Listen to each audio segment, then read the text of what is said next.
로마서 8장 31절부터 마지막 절까지 보겠습니다. 로마서 8장 31절에서 마지막 절.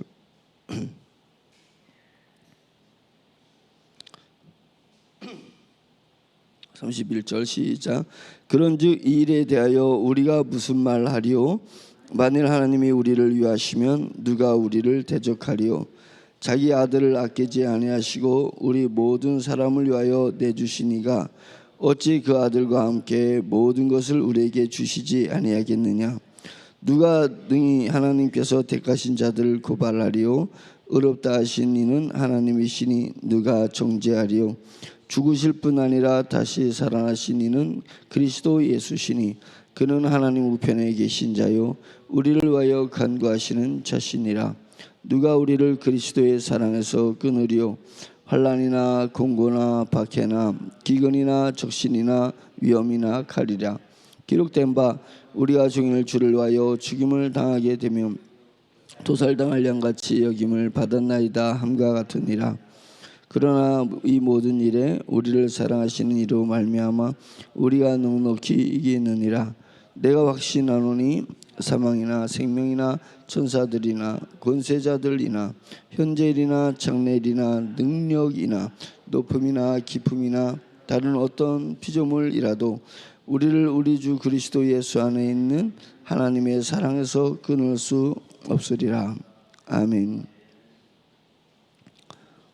로마서는 한 절 한 절이 우리 신앙에 아주 지대한 영향을 주는 구절들로 가득 차 있는데 그 중에서 이제 8장이 그런 구절들이 상당히 많이 있습니다.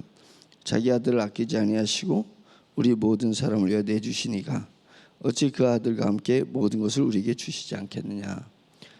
예수님을 우리에게 주셨는데 왜 하나님께서 모든 것을 안 주시겠느냐라고 하면서 진정한 부요를 알 수 있게 했고 진정한 부요를 추구하는 그리스도인의 삶의 표대를 만들어주는 지표, 기준점을 이렇게 딱 만들어준 부분, 그런 부분이고 어렵다 하시는 하나님이시니 누가 정죄하려. 이런 부분들도 아주 담대하게 우리를 만들 수 있는 부분이고 누가 우리를 그리스도의 사랑에서 끊으리요? 환난이나 공고나 박해나 기근이나 적신이나 위험이나 칼이라. 이것도 매우 제가 제 개인적으로는 매우 좋아하는 구절입니다. 누가 주님의 사랑에서 나를 끊겠냐. 그래서 세상의 이유와 세상의 이런 조건에 내 마음을 쓰지 않고 오로지 그리스도의 사랑에 내 마음을 쏟을 수 있다는 그런 부분이 또 와닿고, 그래서 그 다음에 37절에는 그러나 이 모든 일에 우리를 사랑하시는 이로 말미암아 우리가 넉넉히 이기느니라. 이겨도 높은 점수 차이로 이긴다. 이게 넉넉히 이긴다는 것은 아슬아슬하게 이기는 게 아니라 넉넉히 이긴다. 근데 내 삶이 넉넉히 이기고 있습니까? 라고 질문했을 때 겨우겨우 이겨가지고 왔던 적이 많아요. 겨우 이거 조금 자칫하면 이거 질 수도 있었는데, 믿음 뺏길 수도 있었는데, 겨우 주님의 은혜로 이렇게 유지해 왔던 것을 보면서 빨리 우리 영이 성장하면 넉넉히 이길 수 있는 거구나. 그래서 내 삶을 내 영의 능력으로 넉넉히 이길 수 있는 그런 신앙인이 되자, 이런 마음이 들게 되었습니다. 그래서 이렇게 좋은 구절들이 지금 오늘 본문만 해도 이렇게 많아요. 그래서 한 구절마다 설교하고 싶은 마음이 있습니다. 그런데 오늘은 이제 개략 새벽 기도회니까 개략적으로 그렇게 설명을 드리겠습니다. 지난주에 제가 부산 갈 일이 있어서 택시를 타고 대전역까지 가는데 택시 기사가 이제 개인 택시였었어요. 그래서 이제 개인 택시를 타고 이제 쭉 가다 이런저런 얘기를 하다가 중간쯤 가니까 이제 이 사람이 자기의 속내를 이렇게 얘기하게 됐어요. 얘기하는데 5년 전에 이혼을 한 거예요. 그래서 건축 일을 하다가 5년 전에 이혼을 했는데 그 사업 때문에 위장 이혼, 맨 처음에 위장 이혼했대요. 서류상 서류상 이혼해 놨더니 어느 날인가 부인이 나가라 그랬더래요. 그래가지고 이제 갑자기 쫓겨났어요. 이혼을 하게 됐는데 자기 핸드폰 번호도 다 지우고 막 연결이 안 되고 이러면서 처음에 엄청난 분노가 오더래요. 배신당한 것 같기도 하고. 그래서 그 분노 때문에 견딜 수가 없었대요. 그러다 이제 그 기간이 지나니까 그래? 그럼 나도 자유를 누리자라고 해가지고 이제 애인을 사귀었대요. 애인을 사귀어가지고 엄청 재밌는 생활을 했었대요.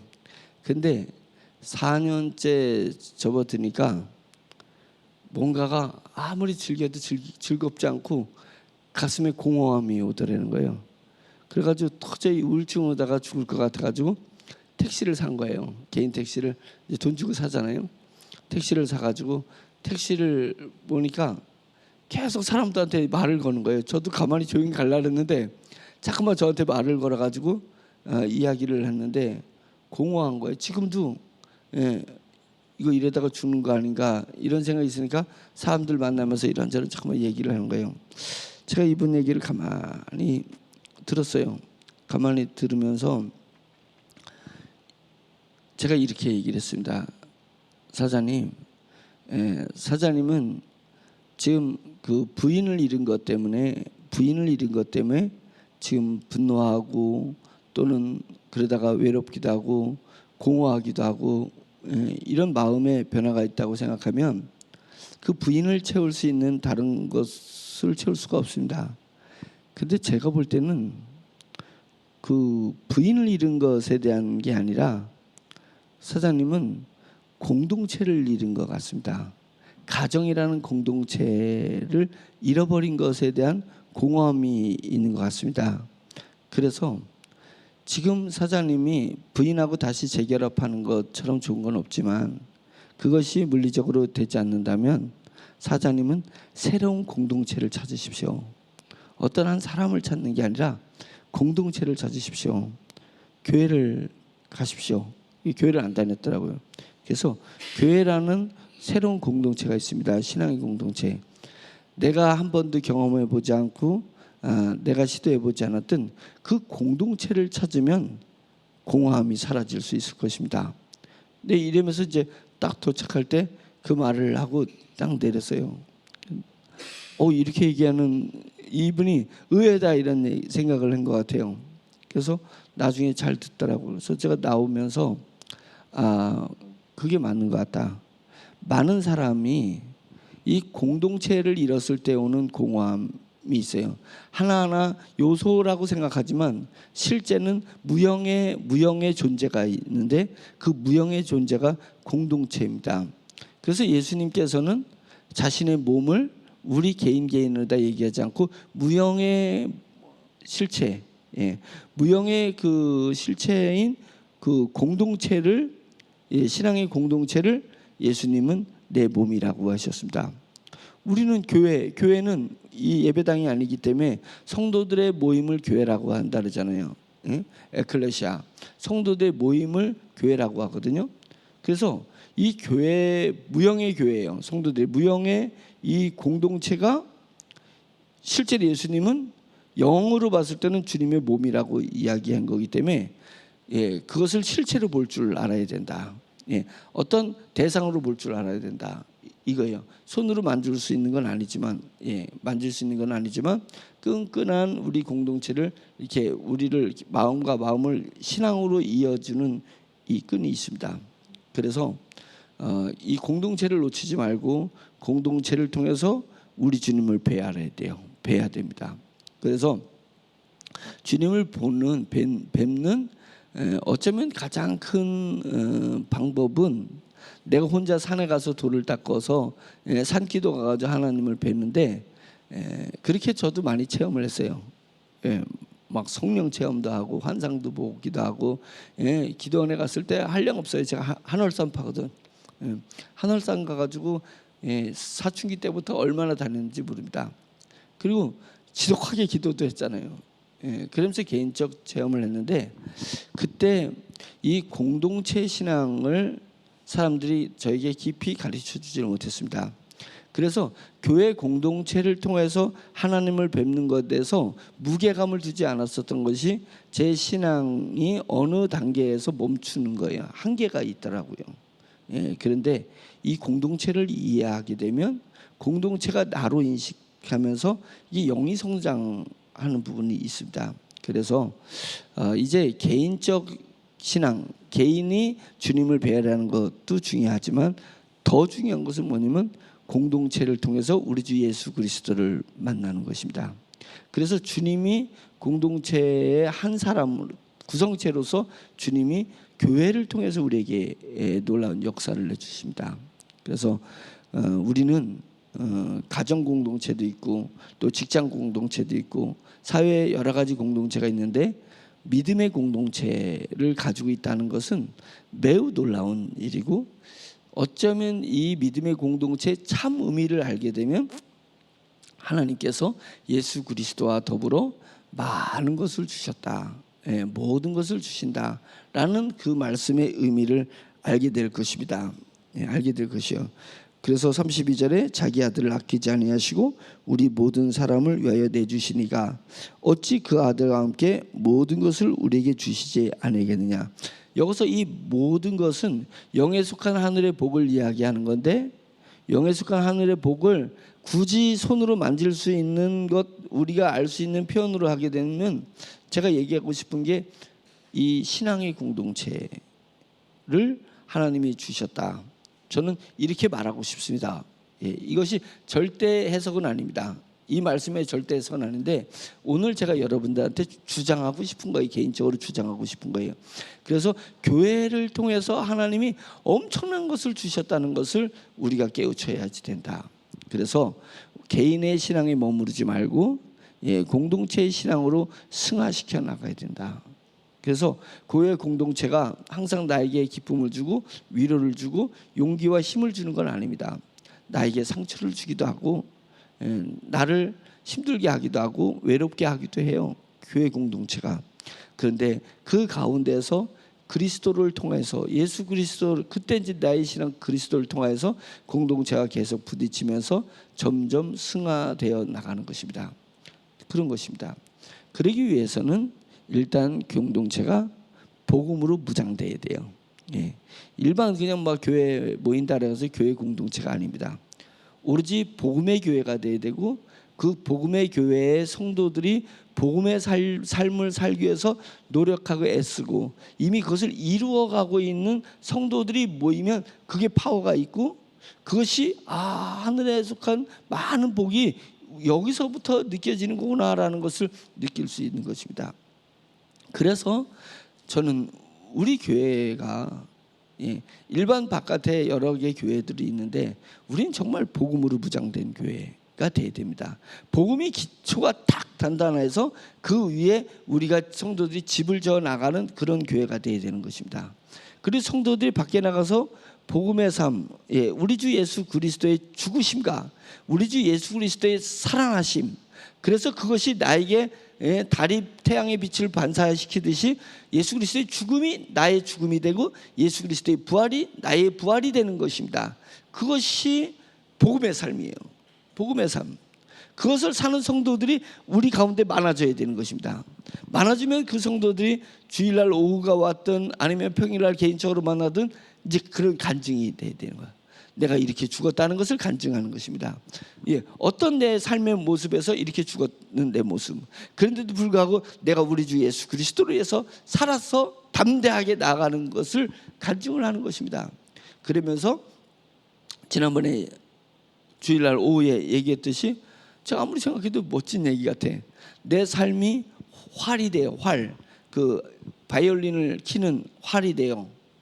활에 그 말총을 쫙 팽팽하게 당긴 다음에 그 바이올린에다가 연주를 하면 기가 막힌 음이 나오지 않냐 이거예요. 그런 것처럼 우리의 삶이 내가 이 땅에서 살면서 공부하고 힘들고 죽을 것 같지만 이 삶 속에서 예수 그리스도를 말미암아서 내가 부활한 삶을 사는 이 삶이 하나님이라는 바이올린에 비비는 것입니다. 하나님의 바이올린에 비비게 되면 뭐가 돼요? 음악이 나오는 거예요. 그 멜로디가 나오는 것이 하나님이 이 찬양을 원하시는 것입니다. 목소리를 하는 찬양이 아니라 삶을 통해서 하나님이라는 악기에 비비어서 나오는 그 음을 원하는 것입니다. 하나님, 저 힘들어 죽겠어요. 힘들어 죽겠어요. 저 수치스러워 죽겠어요. 그러나 하나님, 제가 하나님으로 말미암아서 넉넉히 이길 수 있습니다. 왜요? 하나님은 하나님의 사랑에서 나를 절대로 끊지 않을 것이기 때문에 내가 담대히 이겨나가고 있습니다. 그래서 이겨나가는 가운데 성령님을 체험하고 또 성령님을 체험한 가운데 더 넉넉해지기 시작하는 것입니다. 이기되 더 넉넉해지는 삶을 사는 거예요. 그래서 그런 나의 삶의 환경과 조건들이 하나님에게 계속 비벼지는 거예요. 세상과 비비는 게 아니에요. 하나님과 비벼지면서 아름다운 멜로디가 나오는 것이 진정한 찬양이다, 이런 것입니다. 그래서 우리가 공동체를 귀하게 여길 줄 알고 공동체를 통해서 하나님을 발견하려고 해야 되고 공동체를 통해서 하나님의 나라를 느낄 수 있어야 되는 것입니다. 천국 가면 우리가 죽으면 다 천국에서 다 누릴 수 있습니다. 그러나 천국 가서만 누리는 것이 아니라 천국 가기 전에 우리가 이 땅에서 삶을 살면서도 충분히 누릴 수 있다. 충분히 누릴 수 있다. 내 마음에 천국이 이루어졌기 때문에 내 마음으로 누릴 수 있지만 공동체를 통해서 천국을 누릴 수 있다라는 것입니다. 그래서 어찌 그 아들과 함께 모든 것을 우리에게 주지 아니하시겠느냐, 이런 말씀을 한번 다시 해석해 봤고요. 하나님이 우리에게 주시는, 여기 지금 오늘 본문에는 하나님이 우리에게 주시는 은혜가 있고 사탄이 우리에게 주는 도전이 있습니다. 여기에 이제 포함이 되는데 한번 이제 보면 31절에 이렇게 나오고 있습니다. 우리가 무슨 말 하리요? 중간에 우리가 무슨 말 하리요? 만일 하나님이 우리를 위하시면 누가 우리를 대적하리요? 이렇게 얘기했습니다. 사탄은 우리를 대적하는 존재입니다. 끊임없이 대적해요. 그래서 매사에 무슨 일을 할 때 대적자가 안 나타난다고 생각하면 그게 착각인 거고 그게 방심인 거예요. 그래서 뭔 좋은 일을 한다 보면 나타날 때가 됐는데 왜 이렇게 빨리 안 나타나지? 이때쯤 나타나야 되는데, 그래서 대적자가 나타날 때 이상히 여기지 않는 것입니다. 이상히 여기지 않는 거예요. 분명히 하나님이 우리를 위해서 우리에게 맡기신 사명을 감당할 때는 대적자들이 반드시 나타나는 것입니다. 대적자들이 나타나지 않는 것이 좋은 현상이 아니라 대적자들이 나타났음에도 불구하고 내가 담대히 이 길을 걸어가는 것이 대단한 것입니다. 하나님은 그것을 저울을 달아보시길 원하고 하나님은 그런 내 마음을 헤아리길 원합니다. 대적자가 나타나는 것이 중요한 것이 아니라 하나님이 나를 위한다는 것이 중요한 거잖아요. 그것이 마음 중심이 더가 있어야 되는 것입니다. 하나님이 나를 위하고 있어요. 그러니까 대적자들은 나를 대적했는들 뭐예요? 하나님이 나를 위하시니 누가 우리를 대적하겠냐 이게요. 누가 나를 이길 수 있겠냐? 아무리 대적자들이 천만이 나한테 덤벼들어도 하나님이 나를 위하신다는 믿음으로 담대히 나아갈 수가 있습니다. 그 다음에 33절, 누가 등이 하나님께서 택하신 자들을 고발하리오. 그러니까 사탄은 고발해. 사탄은 고발하는 속성이 있고 하나님은 택하신 것입니다. 택하신 자를 하나님께서는 우리가 하나님을 택했어요? 하나님이 우리를 택하신지. 그럼 누가 책임져야 돼요? 택한 사람이 나를 책임지셔야 되는 거잖아요. 내가 하나님을 알기 전에 하나님이 나를 아셨고, 내가 하나님을 택하기 전에 하나님이 나를 먼저 택하신 거고, 그렇죠? 내가 하나님을 사랑한다고 고백하기 전에 하나님은 끊임없이 나를 사랑한다고 얘기해 주셨던 것입니다. 그것을 알아차린 거예요. 하나님이 나를 사랑한다는 걸 알아챘기 때문에 내가 하나님을 사랑한다고 고백하는 것 아니겠습니까? 그것입니다. 사탄은 고발하는 속성이 있어가지고 내 양심을 깨우치듯이 뭔가 내가 잘못한 거에 뭔가 내가 힘 빠질 일들, 이런 것들을 하나씩 체크를 하는 것입니다. 체크하는 거예요. 그래서 사탄이 체크하는 것에 내 마음을 쏟다 보면 결국 나중에 믿음도 뺏기지만 완전히 다운돼 버립니다. 다운되는 거예요. 그것이 아니라 내가 무엇을 잘못한 내 하나하나의 그런 죄나 이런 부분들을 찾아내려고 하는 것이 아니라, 무슨 우리는 배짱이님은 내가 좋아, 내가 이런 상태야, 내 수준이 이 정도야, 내가 못났어, 나 가진 거 없어, 네가 생각하는 것처럼 나 가진 것도 없어, 나 재주도 없어. 그런데 중요한 것은 하나님이 나를 택하셨다는 게 중요한 거야. 난 그 믿음을 가지고 있는 것입니다. 그래서 사람들 앞에서 내가 담대해질 수 있는 거예요. 내가 못하는 건 못한다고 얘기를 해버리는 거예요. 내가 없는 건 없다고 얘기를 해버리는 것입니다. 그것이 나의 자존심을 상하게 하는 것이 아니라, 하나님이 그럼에도 불구하고 나를 택하셨다는 것, 나를 구별하셨다는 것, 나를 그래서 거룩하게 했다는 것이 나는 나의 자존감이에요. 그것이 나의 자존감. 이것이 영적 자아의 정체성이면서 자존감인 것입니다. 영적 자존감을 가져야 되는 거잖아요. 근데 사탄은 내 영적 자존감으로 살리는 것을 정말 싫어합니다. 정말 싫어하는 거예요. 이건 완전히 내보낸 거예요. 이거 도저히 제가 영적 자아로 살면 쟤를 어떻게 엎을 방법이 없어요. 그래서 자꾸만 고발하는 거예요. 야, 네 영적 자아로 산다면서 너 맨날 이거 잘못하고 있잖아, 저거 잘못하고 있잖아 하면서 내 육신적 자아를 자꾸만 깨우는 거예요. 제가 왜 너한테 저런 말을 할 수 있어?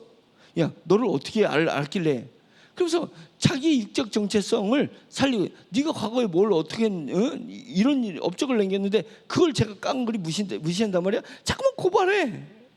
그래가지고 그 사람을 통해서 그 사람이 나한테 어떻게 했다라는 것을 기억나게 하면서, 자꾸만 세상의 것을 기억나게 하면서 내 육적 자아를 살아나게 만들려는 것이 사탄의 고발입니다.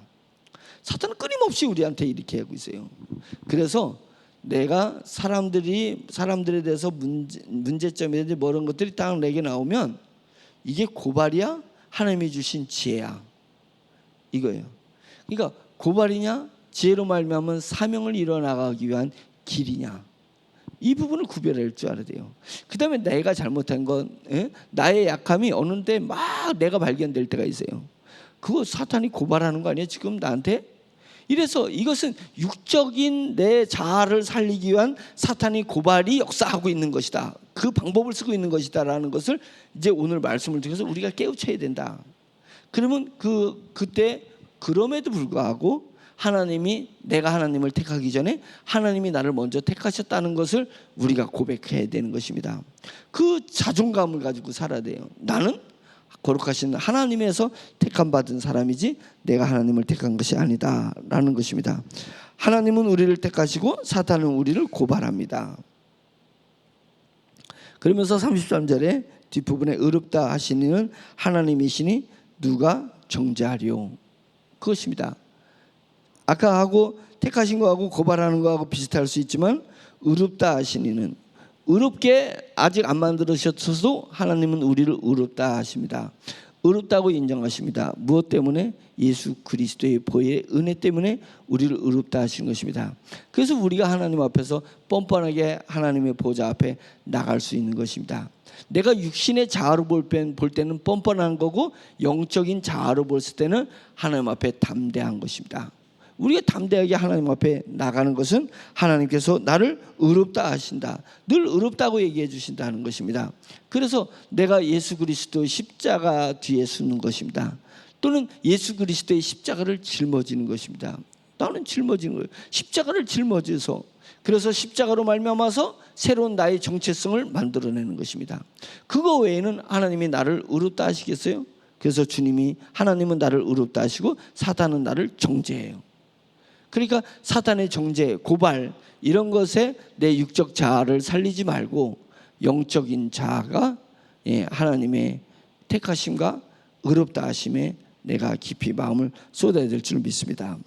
마지막에 34절에 보면 죽으실 분 아래 다시 살아나신 이는 그리스도 예수이시니 그는 하나님 우편에 계신 자요 우리를 위하여 간구하시는 자니라. 간구하시는 자니라. 하나님이 우리를 위해서 간구하시는 자다라고 얘기를 하면서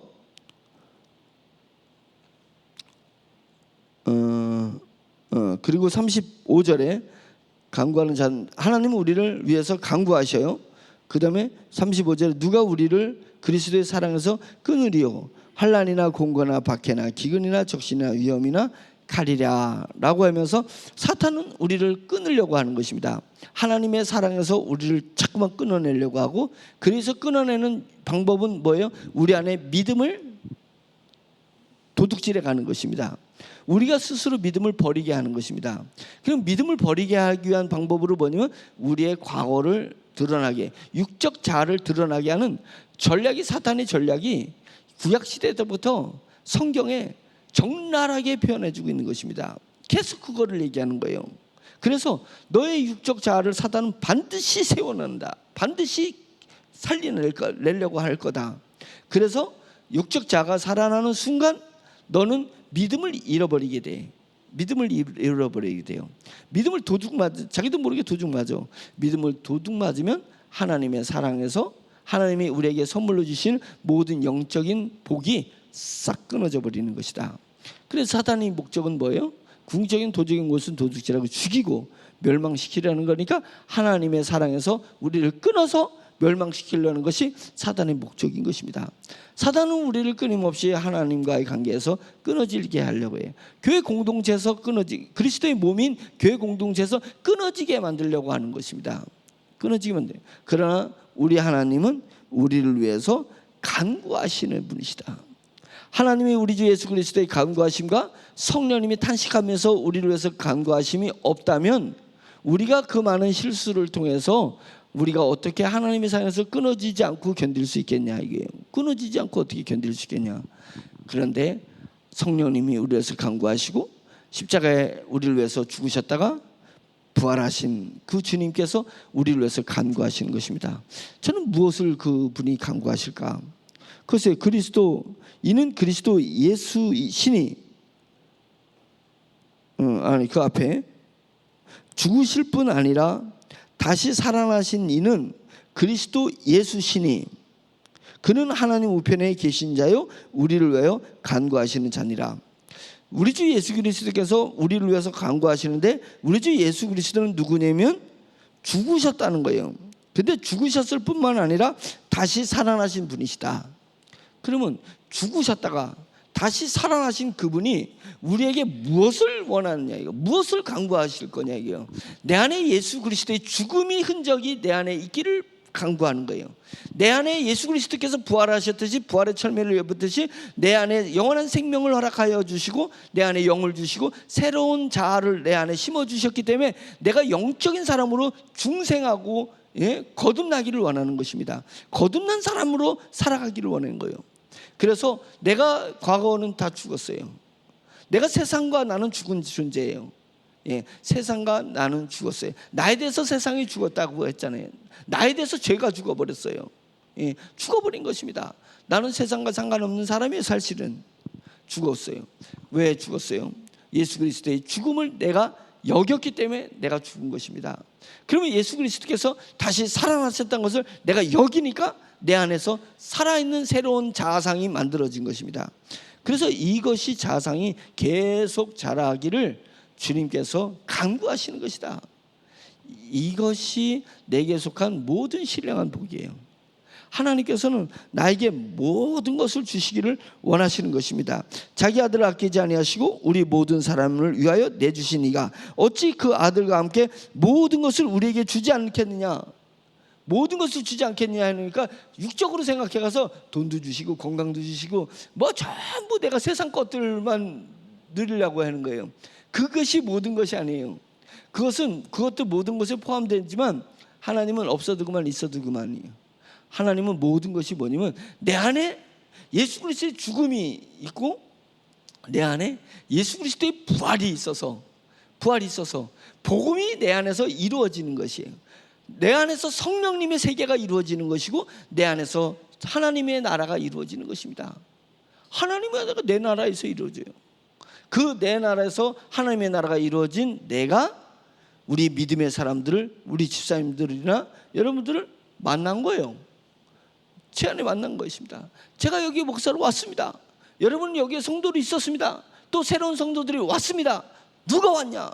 복음으로 내 안에 예수 그리스도의 죽음과 내 안에 예수 그리스도의 부활이 있는 사람들이 모였다면 우리 공동체는 정말로 세상에서 느낄 수 없는, 세상에서 감당할 수 없는 엄청난 위엄과 능력과 은혜를 우리가 느낄 수 있는 것입니다. 이것을 무엇과 바꿀 수 있어요? 세상의 돈과 바꿀 수 있어요? 부동산하고 바꿀 수 있어요? 세상에 즐기는 그 유락과 재미와 이런 것들을 바꿀 수 있어요? 게임도 아니죠. 껌도 아니죠. 껌도 아니죠. 어떻게 이 교회 공동체, 내 안에 예수 그리스도의 죽음과 예수 그리스도의 부활이 존재하는 성도들이 모인 이 끈으로 모인 이 공동체가 뭘 바꿀 수 있겠냐고요. 재미 하나도 없습니다. 세상에 재미 하나도 없어요. 이것입니다. 이것을 하나님이 우리에게 주신 거고, 이것을 우리 주 예수 그리스도께서 간구하면서 너희 속에서 이루어지기를 간절히 원하셨다라는 것입니다. 아멘. 마지막으로 내가 확신하노니 사망이나 생명이나 천사들이나 권세들이나 현재일이나 장래일이나 능력이나 높음이나 깊음이나 다른 어떤 피조물이라도, 다 육적인 것들이잖아요. 어떤 피조물이라도 우리를 우리 주 그리스도 예수 안에 있는 하나님의 사랑서 끊을 수 없으리라. 그러나 이 모든 일에 우리를 사랑하시는 이로 말미암아 우리가 넉넉히 이기느니라. 육적인 것들, 세상적인 것들은, 물리적인 것들은 우리의 영적인 것을 이겨낼 수가 없습니다.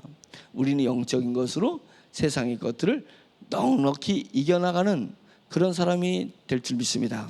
그런 사람이 되기를 우리 주 예수 그리스도께서 간구하고 계십니다. 간구하고 계십니다. 자, 기도하겠습니다. 말씀을 생각하면서 정말 보화 같은 말씀들이 줄지어서 있습니다. 주님의 말씀이 내 마음판에 새겨지게 되고, 주님의 말씀이 내 머리에서 감정으로 내려오는 거예요. 주님의 말씀이 감정적 고백이 되면 그것이 내 영이 자라나는 비로소 양식이 된다는 것을 우리가 알아야 될 줄 믿습니다. 주여 한번 외치고 다 같이 기도하겠습니다. 주여! 할렐루야. 전능하신 하나님 아버지, 부족한 종에게 하나님의 말씀을 증거하고 전파할 수 있도록 은혜를 주셔서 감사합니다. 전능하신 하나님 아버지, 처음에는 힘이 들었지만 주여 주님께서 넉넉히 영적인 것으로 육적인 것을 이겨낼 수 있다는 것을 종에게 느끼게 해주시고 보여주셨습니다. 할렐루야. 참 좋으신 하나님 아버지, 말씀을 붙들면서 힘이 솟고, 말씀을 붙들 때 소망이 생기고, 말씀을 붙들 때 담대함이 있다는 것을 주여 알게 하여 주셔서 감사합니다. 하나님 말씀 안에서 부요가 있고 풍요가 있습니다. 주여 주님께서 우리 성도들이 하나님의 말씀을 통하여서 복음을 알게 하시고 복음의 세계를 알게 하여 주시고 영의 나라를 알게 하여 주시옵소서. 주님, 천년왕국이 이미 우리 가운데 임하여 있는 것을 주여 깨달아 알 수 있도록 인도하여 주시옵시기를 저리 원합니다. 교회 공동체를 귀하게 여기게 하시고 교회 공동체를 통하여서 하나님께서 주시고자 하시는 것을 깨달아 알 수 있도록 주여 인도하여 주시옵소서. 내 마음의 신앙을 가지고만 살아가는 것이 아니라 내 마음의 신앙이 있다면 이제 교회 공동체를 통하여서 그것을 확장하고 확산하며 더 강하게 하고 넓게 하며 크게 하며 깊은 웅덩이가 만들어서 우리 가운데 은혜의 바다가 넘치기를 간절히 원하오니 주여 역사하여 주시옵소서. 내 혼자가 담을 수 있는 하나님의 은혜는 한계가 있다는 것을 알고, 내 혼자가 담을 수 있는 능력도 한계가 있다는 것을 알게 하시고, 내 혼자 담을 수 있는 영광도 한계가 있다는 것을 알게 해 주시옵소서. 하나님, 공동체가 나가 되어서 공동체가 내 자신이 되어서 깊은 웅덩이가 되게 하여 주시고 하나님의 은혜의 호수가 담길 수 있도록 주여 인도하여 주시옵시기를 저리 원합니다. 성도들이, 믿음의 성도들이 나타나게 하여 주시옵소서. 능력의 성도들이 나타나게 하여 주시옵소서. 완전히 복음에서 예수 그리스도와 함께 십자가에 죽고 예수 그리스도와 함께 부활하는 성도들이, 신앙의 고백이 하는 성도들이 하나님 아버지 우리 가운데서 많이 나타날 수 있도록 인도하여 주시옵소서. 그래서 영적인 교통을 나눌 수 있도록 인도하여 주시옵소서. 육적인 것을 통하여서 한 싸움이 일어나지 않도록 인도하여 주시옵소서. 하나님 아버지 신령한 것을 발견하고 서울서 오고 각 지역에서 오는 하나님 아버지 저들이 발견한 신령하셔서 은혜를 누릴 수 있도록 인도하여 주시옵소서.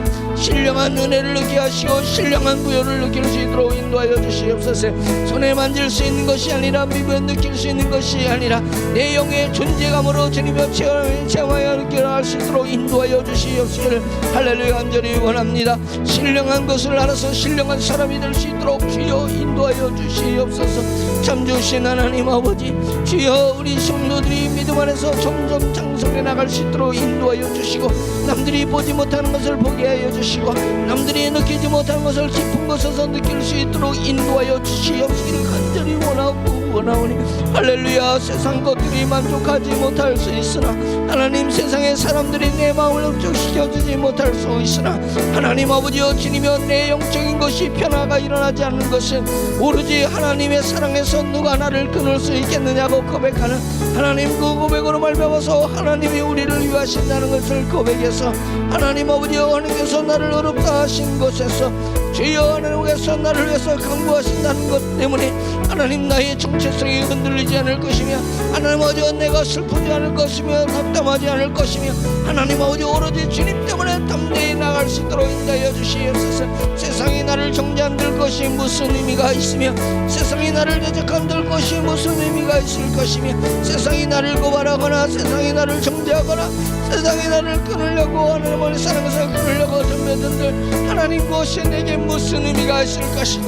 할렐루야. 하나님 아버지, 오로지 주님의 은혜 속에서, 구원하신 주님의 은혜 속에서 할렐루야 담대히 나갈 수 있다는 것을 주여 인도하여 주시고 역사해 주시옵소서. 내 주 나의 하나님 아버지, 역사해 주시옵소서.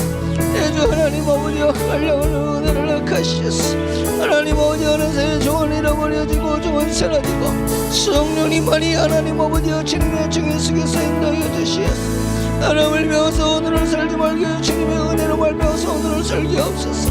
하나님 아버지, 육의 정체에서 오는 삶과 영의 정체에서 오늘을 살게 해주시옵소서.